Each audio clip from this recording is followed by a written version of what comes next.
Inihahandog ng Department of Agriculture 12, Agri Tayo, Soc Sergeant.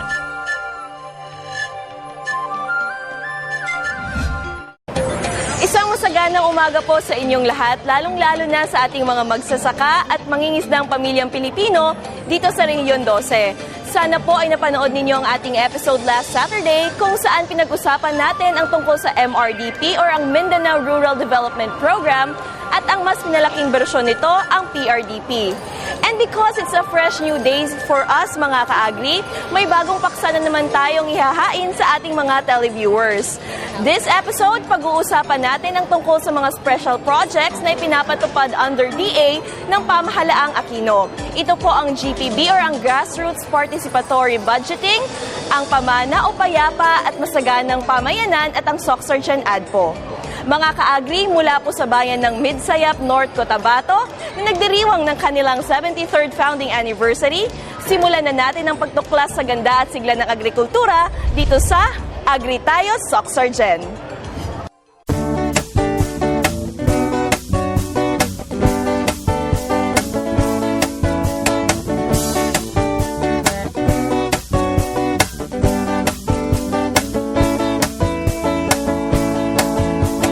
Magkamit ng dagdag na kalaman upang saka palaisdaan mapagkakitaan ng mamamayan sa agrikulturang pangkabuhayan.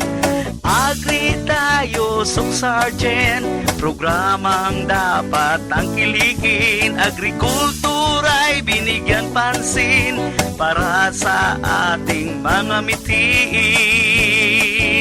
Ito'y programang pangkabuhayan at dito ika'y tutulungan. Agri Tayo, Soc Sergeant, programang dapat tangkilikin. Agrikultura'y binigyan pansin para sa ating mga mitiin. Agri Tayo, Soc Sergeant, programang dapat tangkilikin. Agrikultura'y binigyan pansin para sa ating mga mitiin. Agri Tayo, Soc Sergeant, Agri Tayo, Soc Sergeant, Agri Tayo, Soc Sergeant, Agri Tayo, Soc Sergeant.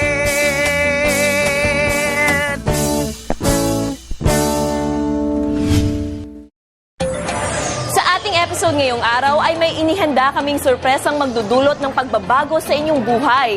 Wow, ang lalim nun ha, kaya dapat na talagang abangan nyo yon.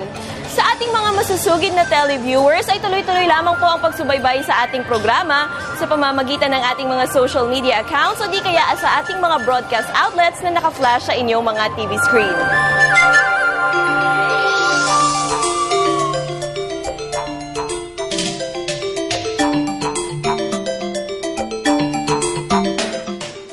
Muli, narito ang ating isang oras na programa na handog sa inyo ng Department of Agriculture 12 sa pangunguna ni Regional Executive Director Amalia Hayag Datukan. Simulan na natin ang ating programa sa pamamagitan ng isang agribalitaan kasama si Ms. Nelma Ampuludto.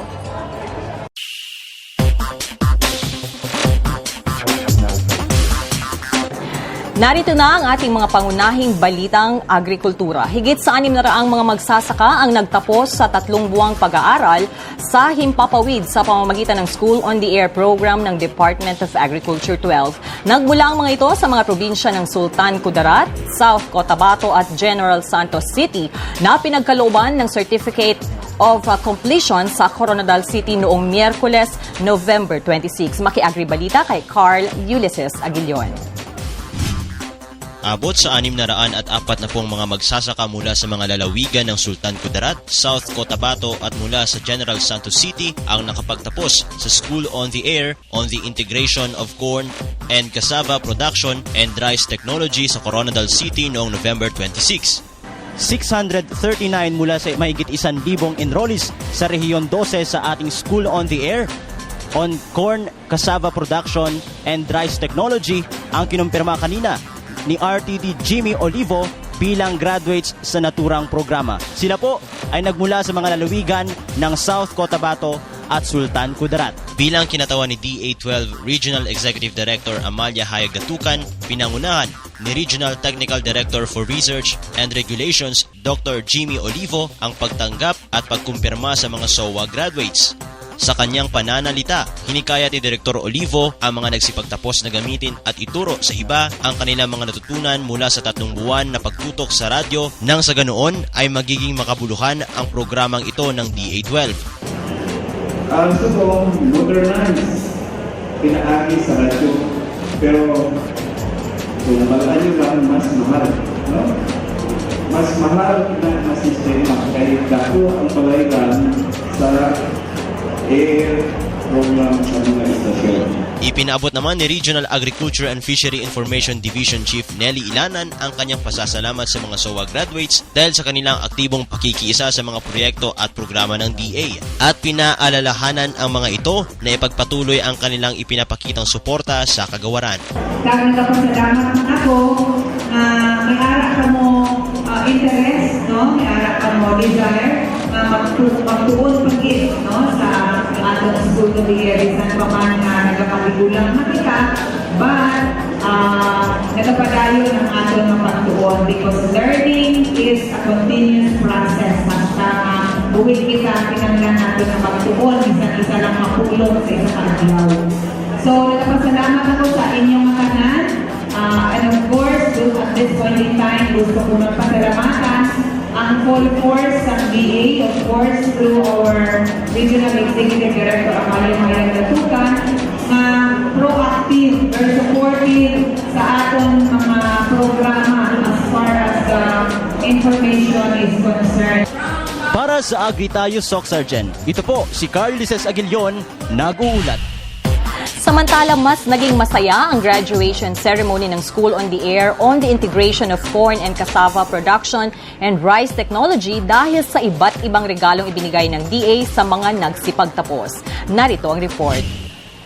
Mga ka-agri, katatapos lang ng graduation ceremony ng ating School on the Air program kung saan umuwing may ngiti sa kanilang mga labi ang ating mga graduates dahil sa kanilang mga natanggap na papremyo tulad ng isang sakong mais, mga payong at mga nakabalot na regalo mula sa DA RFO 12. 30 ang nanalo ng tig-isang sakong corn seeds, 30 rin ang nagkaroon ng payong na may tatak na pagkonsumo ng brown rice at mahigit 30 naman ang nakatanggap ng iba't ibang regalo.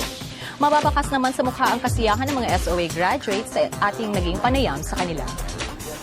Masaya po ako dahil ako ang nanguna sa SOA ngayong taon na ito. Nagpapasalamat po ako sa DA12. Talagang masaya ako kasi marami akong natutunan tungkol sa tinuturo ng mga teknolohiya, bagong teknolohiya ng Department of Agriculture. At the same time, nagpapasalamat po ako sa Department of Agriculture headed by our Regional Executive Director, Amalia Hayag Datukan, at sa lahat ng mga technicians, provincial, and sa LGU po natin. Headed sa aming, lalong-lalo na po sa aming technician kay Ma'am Emma Gonzaga at sa aming MAU ngayon. Nagapasalamat gid ko sa DA sa kay Director Amalia Datukan kay damo-damo na gid siya sang nabulig sa amon nga mga farmers maskin ining sa iya nga program nga sa School on the Air damo gid siya sang nabuligan kay damo kasang matunan sa School on the Air nga pwede mo siya i-apply sa imo nga pagpanguma nga para nga mas magtaas pagid ang imo nga ani kag kita. Sa iba pang balita, isang kahalintulad na graduation ceremony ang sinagawa noong Huwebes, November 27 sa Midsayap para naman sa mga graduates mula sa lalawigan ng North Cotabato.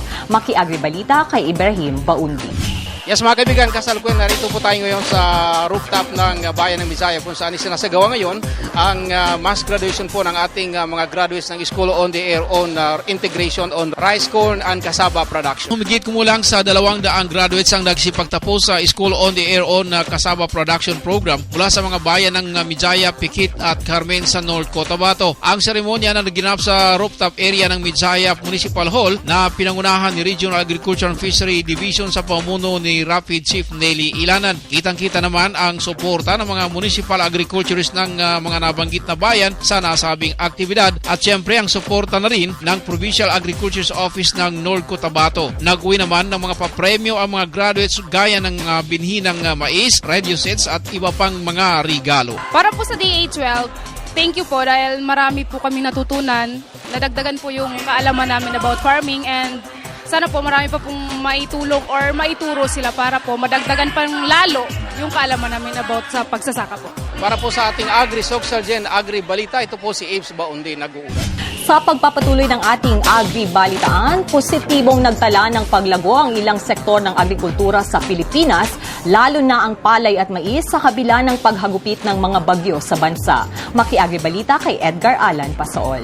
Sa kabila ng sunod-sunod na pagtama ng mga malalakas na bagyo sa bansa nitong mga nakaraang buwan, nagtala pa rin ang Pilipinas ng positibong paglago sa sektor ng agrikultura at pangisdaan. Ayon sa Philippine Statistics Authority, tumaas ng 9.55% in terms of value at 0.33% in terms of volume ang industriya mula Enero hanggang Setyembre ngayong taon. Batay pa sa nasabing ulat, umaabot sa 11.41 million metric tons ang naitalang produksyon ng palay sa bansa sa unang 9 na buwan ng 2014. Ayon pa sa PSA, maganda rin ang ipinakitang produksyon ng iba't ibang mga pangunahing crops sa bansa gaya ng mais, tubo, mangga, kamuting kahoy at iba pang high-value crops. Hindi rin nagpahuli ang sektor ng paghahayupan na nakapag-record din ng positibong paglago, habang bumaba ng kaunti ang industriya ng manukan at pangisdaan. Ikinagalak naman ni Agriculture Secretary Proceso Alcala ang nasabing ulat at sinabi nitong magpapatuloy ang pamamahagi ng iba't ibang intervention sa mga magsasaka at mangingisda upang mas umangat pa ang agri-fishery industries sa bansa. Nag-uulat para sa Agri Tayo Soc Sergeant, ako si Edgar Alan Pasaol. Samantala, nagpapatuloy ang paghihimok ng DA sa mga maliliit na magsasaka at mangingisda na magpatala sa crop insurance programs ng gobyerno upang maprotektahan ang mga ito mula sa pagkalugi na maaring idulot ng iba't ibang kalamidad. Maki-Agri-Balita kay Nelly Escote Ilanan. Hinihikayat ni Agriculture Secretary Proceso Alcala ang mga maliliit na magsasaka at mangingisda na kumuha ng insurance program upang maproteksyonan ang mga ito mula sa pagkalugi na maaring maidulot ng mga kalamidad gaya ng pagbaha, tagtuyot, peste at sakit. Kaugnay nito, naglaan ng 175.4 million pesos ang Philippine Crop Insurance Corporation o PCIC upang magkaroon ng libreng insurance ang mga magsasaka at mangingisda sa mga lalawigan ng North Cotabato at Sultan Kudarat. Sa ilalim ng programang ito, ipinahayag ng pamunuan ng PCIC na babayaran ng gobyerno ang insurance premiums para sa crop at non-crop insurance na magbibigay ng proteksyon sa mga mahihirap na mga magsasaka at mangingisda kontra sa pagkalugi. Dagdag pa ng tanggapan na kalakip sa insurance products ang rice insurance, corn insurance, high-value crops at iba pang crops insurance, non-crop insurance tulad ng kagamitan at makinarya sa pagsasaka, livestock at fisheries insurance. Ang deadline ng filing ng application para sa insurance coverage ay sa December 31, 2014. Para sa dagdag na impormasyon, sumangguni lamang sa mga opisina ng PCIC sa Midsaya para sa mga magsasaka ng North Cotabato at Sultan Kudarat at sa Coronadal City naman para sa mga taga South Cotabato at Sarangani. Nag-uulat para sa Agri Tayo Soc Sergeant, ako si Nelly Escote Ilanan. At bilang panghuli nating balita, daang-daang mga makinaryang pansakahan at mga post-harvest facilities ang nakuha ng mga grupo ng mga magsasaka sa bayan ng Midsayap mula sa DA. Maki-Agri Balita kay Lito Mariano Salvo. Mas naging masaya at makulay ang ika-73 anibersaryo ng bayan ng Midsayap, North Cotabato dahil sa tumanggap ang mga ito ng iba't ibang proyektong agrikultura gaya ng mga makinaryang pansakahan at mga post-harvest facilities mula sa Department of Agriculture. Pagpasok nyo pa lang dito mismo sa poblasyon ng Midsayap, North Cotabato ay makikita ho ninyo itong mga nakahilerang mga pre- and post-harvest facilities na tinataya ho na nasa 100 million pesos na ipamamahagi sa iba't ibang mga farmer groups dito sa Midsayap, North Cotabato. Inimbitahan bilang panauhing pandangal si DA12 Regional Executive Director Amalia Hayag Datukan sa nasabing selebrasyon kung saan pinasalamatan nito ang mga magsasaka sa lugar dahil sa kanilang matibay na pakikiisa sa mga programa at proyekto ng DA. From the Department of Agriculture, ang amo ang pasalamat. Salamat, thank you for making us a part of your celebration. While we are very much happy of the machinery or the machines and the post-harvest equipment that we are distributing today, we are equally happy of the chance and opportunity that we are joining you for your activity. Dahil sa hindi kinakalimutan ng gobyerno, partikular na ng DA ang mga taga-Mitsayap, buong puso ring pagpapasalamat ang ipinarating ni Mayor Romeo Aranya at ng ilang mga local at farmer leaders. Amo gid siya ang pinaka-highlight nga aman nagaulan ang blessing, nagaulan ang bounty halin sa Department of Agriculture. Gusto ko pasalamatan subong ang Anton Speaker, no? Kay Ma'am, kay Director kay Amalia Datukan. Atong palakpakan. Ako si Renato Aranya Senior, Presidente sang Bagumba Farmers Association. Pupod sang akong mga membro. Kagupod man sa suporta sa amon barangay captain rather than Honorable Wilfredo de Arabis, kag sa amon kagawad chairman Committee on Agriculture Honorable Rimar de Aranya. Nagapaabot sa amon kapuo nga pagpasalamat sa akon halangdon nga Secretary sa Agriculture Honorable Pulsiso Alcala, sa isa ka proyekto nga amo naglawat karon na adlaw halin sa isa ka programa sa Mindanao Rural Development Program.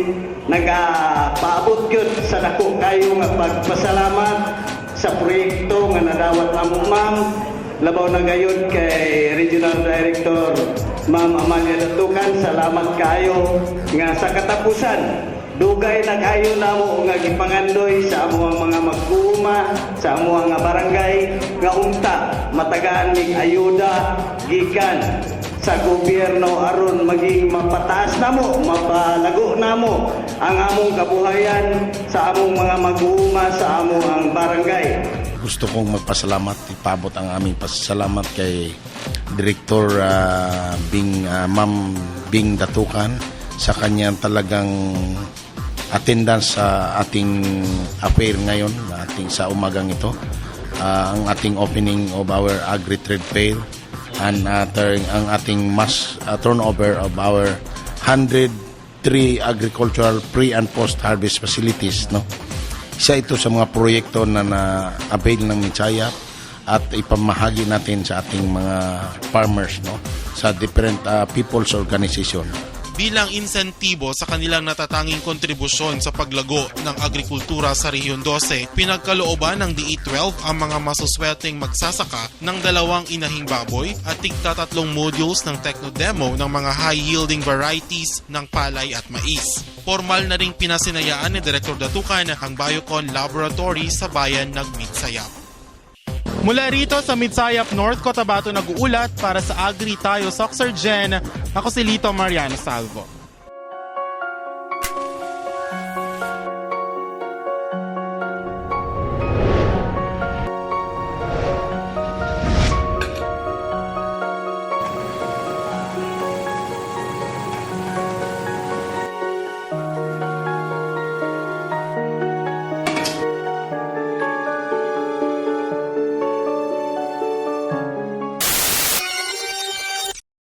Sa isang araw, ang bawat Pilipino ay nagsasayang ng 2 kutsarang kanin.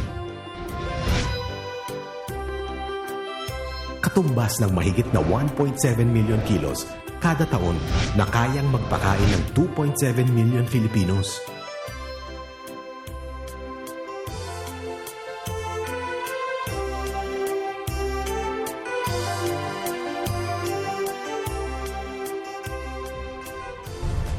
Palay, bigas, kanin. Huwag sayangin. Ang mensaheng ito ay hatid sa inyo ng Department of Agriculture.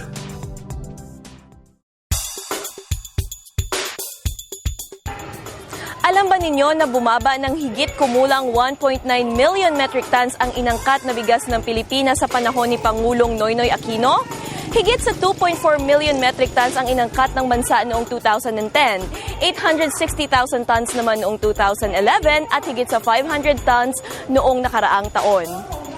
Ayon kay Agriculture Secretary Proceso Alcala, ito ay bunga ng papataas na produksyon ng palay sa Pilipinas na kung saan noong 2013 ay naitala ng bansa ang pinakamataas na produksyon ng palay sa kasaysayan nito.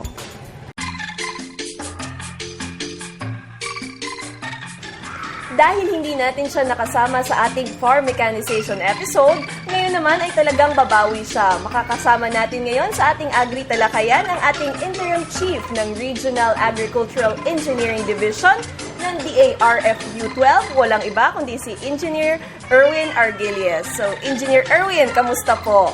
Mabuti naman kasamang Angel. At magandang umaga po sa lahat na manonood natin sa Soc Sergeant Agri Tayo. Okay, sir. So for my first question, sir, itutuloy-tuloy ko na ito.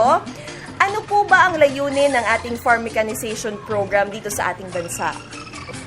Ang pinakalayunin po natin sa farm mechanization program upang iangat po yung productivity at competitiveness ng ating farmers through doon sa tama at tamang paggamit ng makinarya.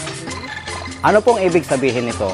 Unang-una po, minimithin nating mapaangat ng at least 10% po yung kita ng ating farmers through doon sa pagpapababa ng direktang gastusin sa pagsasaka at mapapababa po rin natin yung sinasabi nating post-harvest losses. Pangalawa po, pwede din po nating madagdagan yung availability ng ating food supply sa ating bansa dahil nga po napababa natin yung ating post-harvest losses. Pangatlo po, minimithi din po natin na by the end po ng 2016, mapapaabot po natin yung level ng mechanization natin sa ating bansa at least 1 horsepower per hectare. Pero kasamang Jel, dito po parang masaya po kami dahil across the commodity, sinasabi natin yung rice, yung corn at saka yung high value, meron po tayong ngayon at meron tayong 1.23 horsepower per hectare as of 2014. So, ibig po sabihin na yung target natin na 1 hectare, na-meet na po natin yon. Sa ating pong second question, kapag sinasabi po nating farm mechanization, ano-ano po yung mga interventions na ibinibigay natin sa ating mga farmers? Kasamang Angel, meron po tayong 3 component ng ating farm mechanization program. Unang-una po yung component natin na ito po yung tinatawag nating on-farm mechanization program. Dito po nabibilong yung ating traktora, yung tinatawag nating kuliglig, bao-bao, 4-wheel drive tractors, planters, at saka yung combine harvesters natin. Dito po siya bilong. Pangalawa po, ito yung sinasabi nating post-harvest mechanization program. Ito naman po, dito naman po yung ating mechanical dryers, yung solar dryers, at iba pang gamit pangbilad ng ating mga produktong agrikultura. Yung pangatlo po, ito po yung modernizing the milling industry ng ating bansa. So dito po pumapasok yung ating rice processing centers at saka yung village type drying centers ng corn. Okay po. So yan po yung mga interventions natin na kasamang Angel sa ating farm mechanization program. Okay, third question po.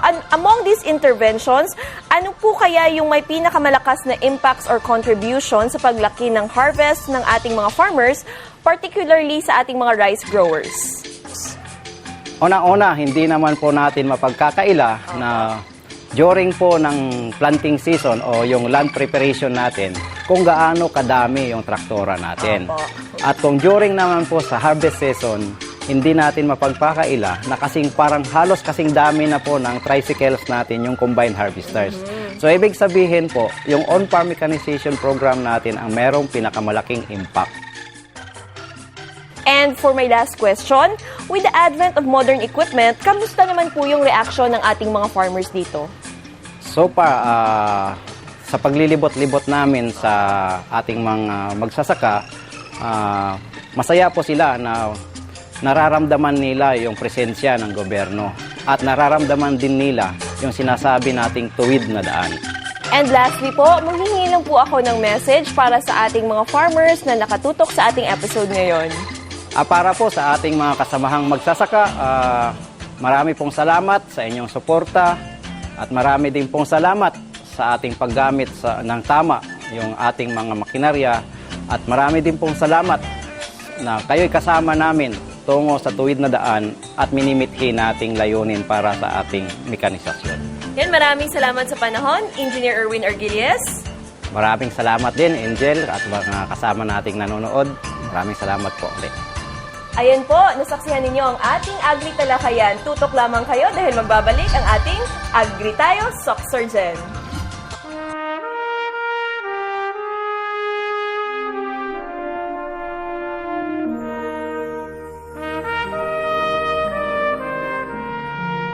Anumang pangarap ay matutupad sa pamamagitan ng ibayong pagsasanay at tamang nutrisyon. Isinusulong ng Department of Agriculture ang pagkain ng bigas na puting mais dahil sa mga benepisyo nito sa ating kalusugan. Mayaman ito sa protina at mineral.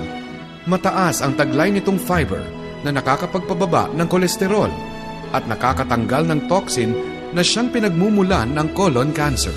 Mabagal matunaw ang mais, kaya't maiiwasan ang pagtaas ng blood sugar na sanhi ng diabetes. Mas tumatagal ang pagkabusog at napapanatili ang lakas at tatag ng ating katawan sa mais. Kaya, ito ang pagkain ng kampyong katulad ko. Mais, para sa mas malakas at malusog na Pinoy, magmais tayo.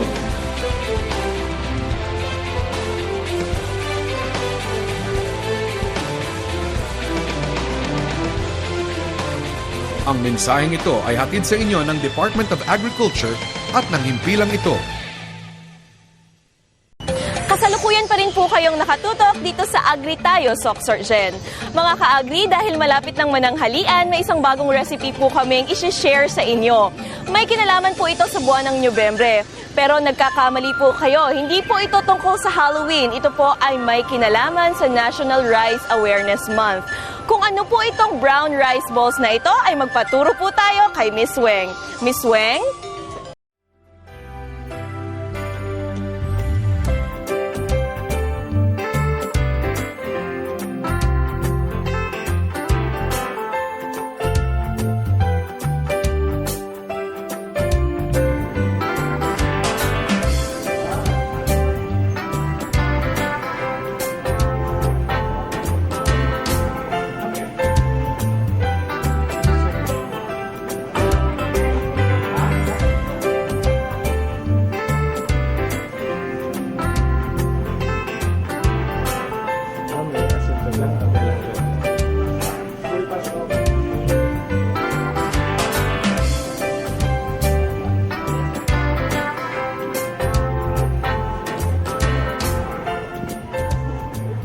Magandang umaga po sa ating lahat. Thank you po, Angel. Ngayon po ay gagawa tayo ng brown rice balls. Ang una nating sangkap ay ito pong brown rice natin na 2 cups na brown rice at saka isasaing natin siya sa 3 cups na tubig na may kahalong 1/2 teaspoon na asin. Then, iluluto na po natin hanggang siya ay maubos yung kanyang tubig. Palamigin po natin ang ating brown rice na sinaing at ito na po ang ating ikalawang sangkap, yung ating chop na kasoy nuts at saka meron po tayong 1/4 na toasted sesame seeds at saka meron tayong 1/4 na minced green onion. At saka pag malamig na pong ating brown rice, saka po natin siya ihahalo dito sa ating naluto na brown rice.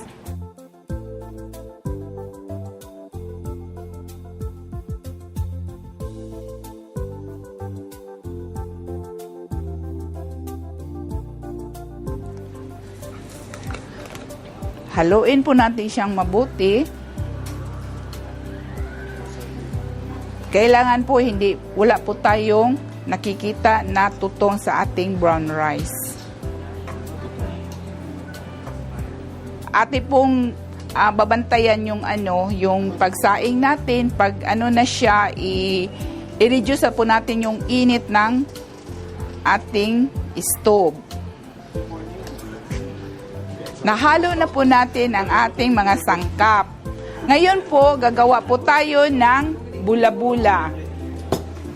Kukuha po tayo ng ating measuring cups at saka meron po tayong plastic wrap.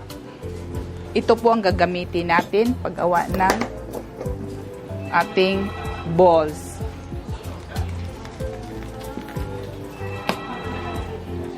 Ilagay natin dito. Then, lagyan natin ng ating hinalong brown rice.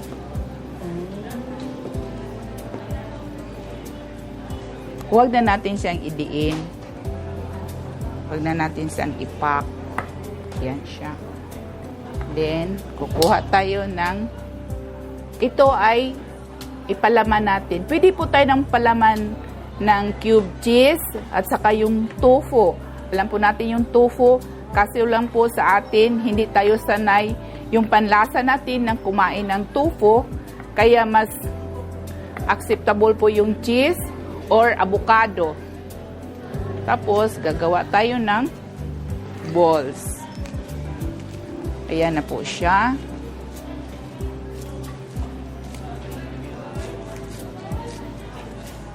O para po mas maganda nating tingnan, ay garnish po natin ating mga itong ating kasoy nuts na tinadtad or chop natin at saka yung ating mince na sibuyas, green onions po. Ito na po ang ating bula-bula, brown rice, bula-bula or rice balls na may palaman po siyang cheese or avocado or pwede po natin yung tofu po natin. O ito na po ang ating rice balls. Pwede na po nating tikman ito. Sarap! Masarap. Sarap? Masarap. Thank you, Miss Weng. Mamaya ay titikman ko talaga yung brown rice balls na yan kasi mukhang masarap, ano? Pero bago ako ma-carried away sa mga brown rice balls na ito, ay narito muna ang isang video documentary na nagpapakita kung gaano na ba kalaki ang naging kontribusyon ng iba't ibang mga proyekto na pinapatupad ng Soc-Sargen ADPO sa ating rehiyon. Soc-Sargen ADPO was created in 1991. It was established to an executive order by the President. It was former President Cory Aquino. So, yung ina pa po ni President Noynoy ngayon. So, it was primarily created to create a mechanism to coordinate and facilitate and manage the flagship infrastructure projects in the Soc-Sargen area. Beforehand, it was still South Cotabato and General Santos City. So, initially, it was only SOC and GEN. But when Sarangani Province was created in 1992, so there appears now Sarangani Province. So the initial Soc-Sargen was first developed. This office is not only our office, which I primarily head, but this is actually composed of a project board, and the board is chaired by Secretary Proceso Alcala at the current time. But initially, it started with Secretary Dominguez in the 1990s.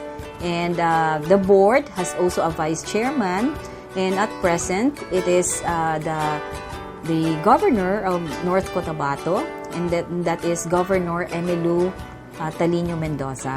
And the members of the board consist of the selected national government agencies, and that already includes our Department of Agriculture, RFU 12, as well as the NEDA of Region 12, DPWH, DILG, and then we also have the Philippine Army as member of the board, and then the Civil Aviation Authority of the Philippines, the CAAP, who's managing our airport, the Philippine Ports Authority, and DNR. So, and also with the board, we also have representatives from the non-government organization, represented now by Mr. Martiniado Magdulot of the Mahintana Foundation. And also the representative of the private sector, who is Mr. Raymond Salangsang, beforehand, but now is Attorney Miguel of the Jensen Chamber of Commerce and Industry. For the implementation of the foreign assisted projects in the 1990s, the government provided 20% counterpart to the project. So it was only 80% who was a grant from the various funding donors. And so the funding for the project management unit also came from the national government. Under the food security program, we were able to implement a lot of farm-to-market roads. So I would just like to highlight what we have accomplished in the current administration of President Pinoy. So from 2010 to present, we were able to implement 76 kilometers of farm-to-market roads, and that is in various locations of Soxergen. So to name a few, we have this newly completed Banga Tupi Farm-to-Market Road, and then we also have this road in Mabuhay going to Highlands area to the place of Mr. Manero in the mountains. And also we have this very important road in Glan, that's the Supatubo Alagado FMR in Glan, Sarangani province. And there were a lot of farm-to-market roads implemented.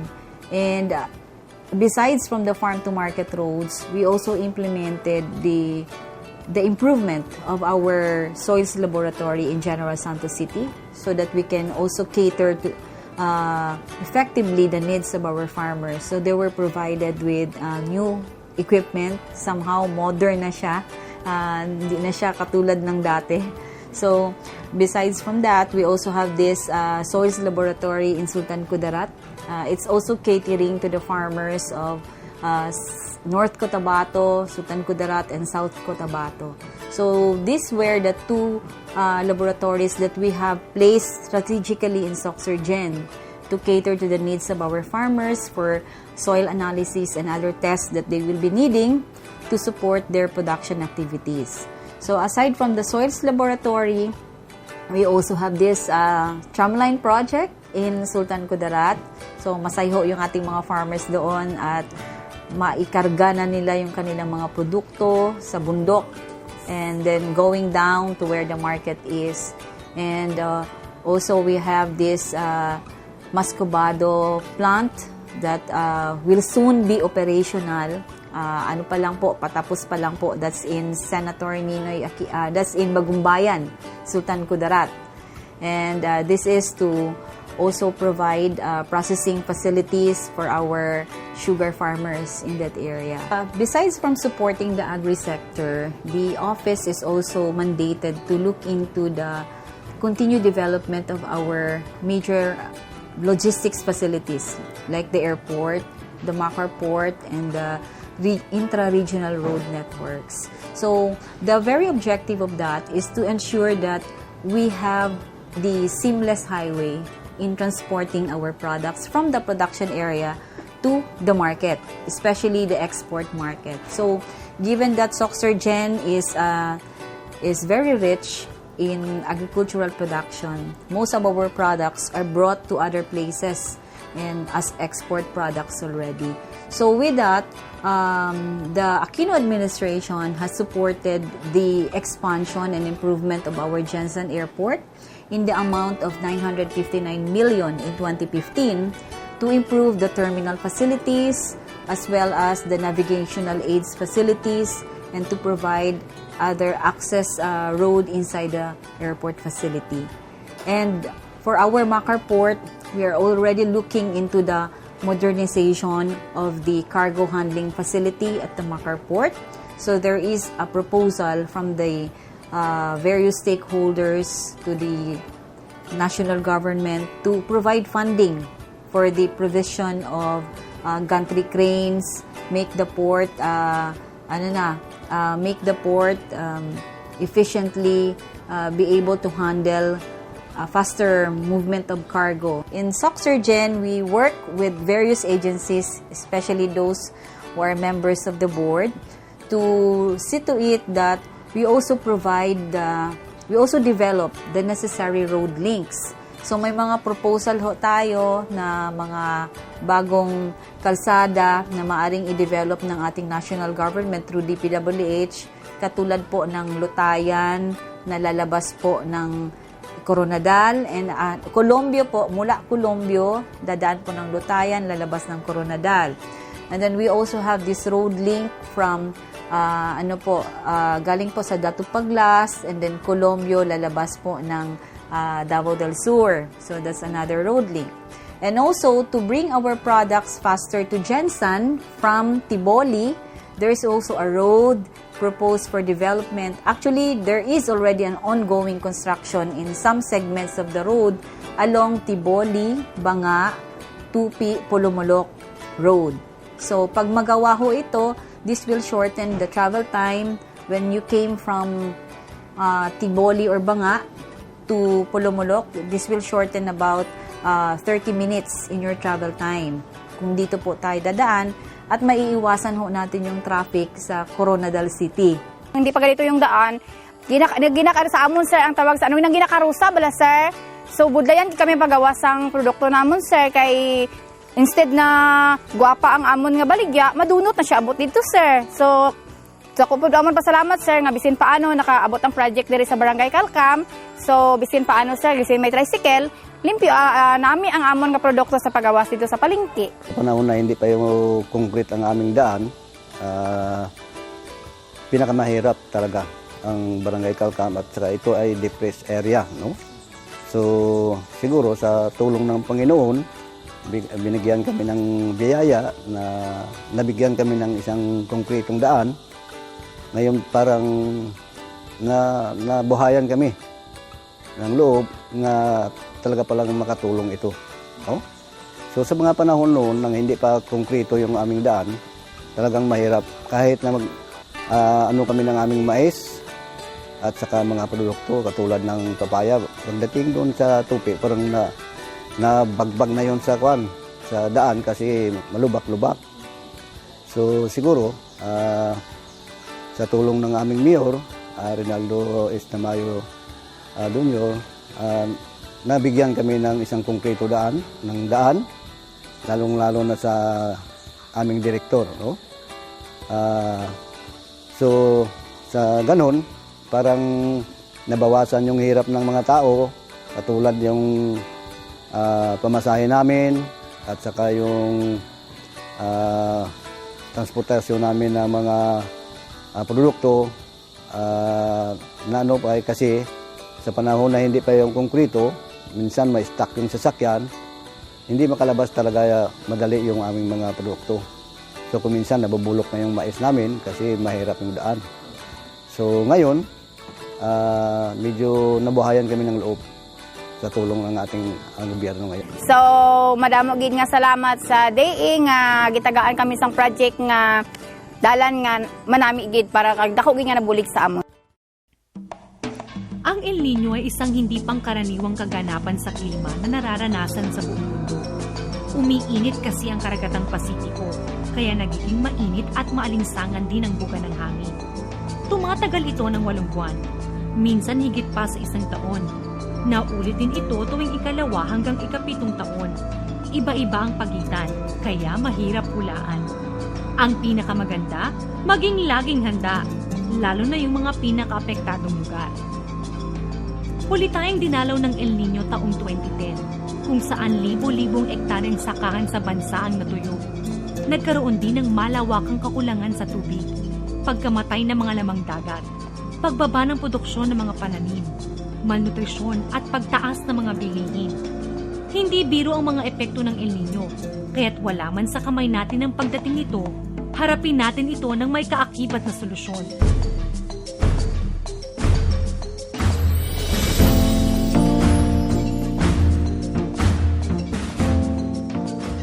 Sulitin natin ang bawat patak ng tubig. Siguraduhin maayos ang irigasyon ng mga sakahan. Dapat malinis ito at walang masyadong damo. Takpan ding mabuti ang mga butas para hindi tumagas ang tubig. Gawing 2 sentimetro lang ang taas ng tubig sa irigasyon 25 hanggang 30 araw mula lipat tanim. Pag husto na ang tubig sa sakahan, isarado na ang mga kanal para hindi maimbak at masayang ang mga sobrang tubig. Buksan na lang ulit ang tubig sa irigasyon pag tuyo na ang lupa. Maaring gumamit ng cloud seeding, ang paglalagay ng chemical sa ulap para bumigat ito at mapabilis ang ulan. Ang mga karaniwang chemical na ginagamit dito ay asin, dry ice at silver iodide. Dapat imbaking mabuti ang tubig galing dito dahil hindi ito basta-bastang proseso. Sa pagtatanim, piliin ang mga palay na mabilis gumulang at pwede agad anihin, tulad na lang ng PSB RC14, RC28, RC80, RC82 at IR64. Mas matagal kasi ang pag-ani, mas mataas ang tsansang matuyot ang tanim. Magtanim sa paraang sabog tanim o direct seeding. Sa paraang ito, hindi na kailangang magbungkal dahil mas maikli ang proseso, mas makakatipid sa tubig at mas mapapaaga ang pag-ani. Piliing itanim ang mga gulay na di masyadong nangangailangan ng tubig, tulad na lang ng bawang, sibuyas, pechay sigarilyas at pigeon pea. Gamitin ang dayami na pantakip sa lupa. Mapapanatili na ang halumigmig ng lupa, maaari pa itong ipakain sa alagang hayop. Maganda ring ipakain sa alagang hayop ang tubo na may kulot. Legumes na maaring itanim kahit sa loob ng bakuran. Sorghum, uraro, saging, kamote, kamoteng kahoy at sarang damo at iba pang halaman sa sakahan na hinaluan ng asukal. Mas tipid to kaysa sa mais. Madalang at mahal kasi ang mais kapag tagtuyot. Huwag ding kalimutang bigyan ng mineral block ang mga alagang hayop para malakas ang resistensya nila sa mahabang tag-init. Kung ang alaga mo ay baboy o baka, dapat alam mong hirap silang mabuntis kapag sobrang init ng panahon. Malamang, kakailanganin nila ang artificial insemination. Magpatulong sa livestock technician sa lugar nyo para maayos na maisagawa to. Kung isda naman ang inaalagaan, piliin ang mga klase ng isdang hindi masyadong apektado sa tagtuyot. Bukod kasi sa pag-init ng tubig, umaalat din to kapag tag-init. Ilan sa mga isdang kayang tumagal sa El Nino ay hito, tilapia, bangus, at dalag. Marami pa tayong kayang gawin para maghanda sa El Nino. Para malaman ang lahat ng to, sumangguni sa pinakamalapit na opisina ng Department of Agriculture. Hindi lang kayo basta tuturuan ng iba't ibang paraan para maghanda. Tutulungan pa kayong magkaroon ng mga kagamitan at magsimula ng mga programa para rito. Sa susunod na pagbisita ng El Nino, sama-sama nating haharapin to. Huwag mag-alala dahil walang mawawala kung lagi tayong handa.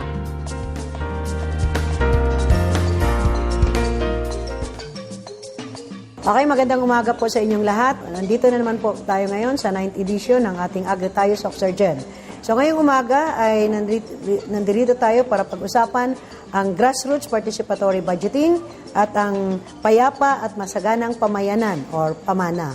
So sa ngayon, ang Department of Agriculture ay siyang natasang mag-implement nitong grassroots participatory budgeting at ito ngang pamana. At ito ay isang malaking oportunidad para sa ating mga local government units na siyang mag-implement ng mga programa. No? So, ang mechanics natin dito ay ang kanilang mga project proposals ay i-review i-consolidate at i-review ng ating mga local government units at babalidate naman ng ating regional field office at magkakaroon tayo ng Memorandum of Agreement. Pagkatapos nito, ay i-release natin sa local government units para sila na ang mag-e-implement ng kanilang mga either livelihood project or infrastructure project. So, ngayong taong ito, ang grassroots participatory budgeting ay may kabubuang budget na 432.9 million. No? At ito ay para sa 4 na probinsya ng North Cotabato, kasama ang Cotabato City, mayroon tayong 175 million na nailaan. Sa South Cotabato naman ay mayroon tayong 102.6 million. Sa Sultan Kudarat ay 72.9 million at ang Sarangani ay 81.8 million. Sa kabubuang halaga na to, for the total fund transferred or nailipat na, ay mahigit kumulang na 200 million pa lamang.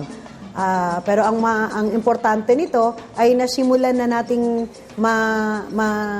i-transfer, no? O mailagak sa pundo ng mga local government units at nagsisimula na rin silang mag-implement. So, habang ang project ay magpapatuloy, ay ganun pa rin ang role ng Department of Agriculture Regional Field Office. Kami po ay magmo-monitor at titingnan po natin kung paano naisasagawa o na-implement itong mga livelihood project na nasa crops at livestock sector. Mayroon tayong sa rice production program, mayroon tayong mga proposal sa corn, sa gulayan, at sa mga prutas or mga nurseries, at kasama rin ang organic agriculture. And of course, hindi talaga nawawala, may mga infrastructure tayong kasama dito. Mayroong mga multipurpose drying pavement, mayroong mga warehouses at FMR. So ito ang sa ating grassroots participatory budgeting. Uulitin ko po, ang budget po nito ngayong taong ito ng 2014 ay 432.9 million. Okay? So, ang sumunod naman na karagdagang proyekto na ini-implement ng Department of Agriculture sa pakikipagtulungan pa rin ng local government units ay yung ating tinatawag na pamana. Ito ay programang ang nagli-lead actually nito ay ang OPAP, no? Office of Presidential Advisor for Peace Process, no? At sila itong nagli-lead dito at ang Department of Agriculture naman ang implementing unit kasama ang local government units. So malaki rin ang budget nito, no? Ito ay nagkahalaga ng 361.9 million, no? 361.9 million at naka-distribute sa 4 na probinsya ng South Cotabato. Mayroon silang 124.9 million. Mayroon naman sa North Cotabato 86.5 million at Sultan Kudarat 31.3 million at ang pinakamalaki ay nasa Sarangani at 119.05 million. So ganun pa rin sa pamamagitan ng OPAP at local government units, sila ay nagsasubmit ng project proposal para po sa Department of Agriculture. Dahil ang karamihan ng mga project na to or talagang project na dumadaan sa Department of Agriculture ay agri-based, no? Or agriculture. Rice pa rin ang marami, corn, high-valued crops, organic agriculture, gulayan, at siyempre may infrastructure. At paborito po ng mga project na ito ang farm-to-market routes. Hindi po kataka-taka to dahil ang karamihan po sa atin, lalo na yung mga nagpro-propose sa barangay, ay talagang mayroon na silang production, no? At gusto lang nilang bumaba ang kanilang cost of transportation, kaya ang karamihan ay farm-to-market roads dahil ito ang kanilang kailangan para ang logistics or transportation cost ay bumaba. So sa lahat ng ating mga partners sa grassroots participatory budgeting, ang local government units at ang Department of Interior and Local Government, ang DILG, at syempre pa ang mga magsasaka at sa programa ito ng Anti-Poverty Reduction Program. At dito naman sa ating payapa at masaganang pamayanan na pinapatakbo ng ating OPAP para naman po ito sa Office of the Presidential Assistance for Peace Process, ay ito naman ay programa na ang tinutumbok ay magkaroon ng magandang proyekto ang ating mga kapatid na gustong pumasok sa project ng agrikultura, no? At umaasa tayo na ang ating samahan, both the local government units, the partner agencies, at mga magsasaka na nagsasabit ng project proposal ay talagang magkakaroon ng kaunlaran dito sa mga proyektong dumarating sa inyo. So sana po ay patuloy tayong magiging harmonious ang pagsasama at magkaroon ng magandang impact ang mga proyekto. Asahan niyo po na mga tao ng Department of Agriculture, lalong-lalo na ang aming mga monitoring and evaluation team ay dumarating at bibisita sa inyong mga proyekto para po kayo ay masubaybayan. Maraming salamat po at sana'y tumutok kayo bawat Sabado ng umaga, alas 9 hanggang alas 10 dito sa Agri Tayo Soc-Sargen. Magandang umaga po. Talaga namang naging hitik sa panibagong kaalaman tungkol sa larangan ng pagsasaka at pangingisda ang naging ating isang oras na pagsasama. Kaya tuwing Sabado, pagpatak alas 9 hanggang alas 10 ng umaga, sabay-sabay nating tuklasin at palaganapin ang ganda at sigla ng agrikultura dito sa Agri Tayo Soc-Sargen.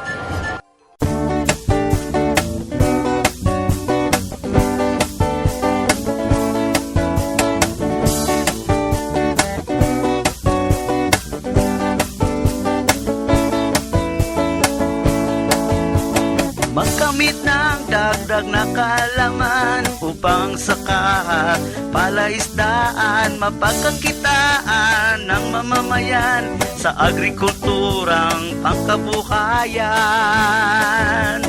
Agri Tayo Soc-Sargen, programang dapat tangkilikin. Agrikultura'y binigyan pansin para sa ating mga mitiin.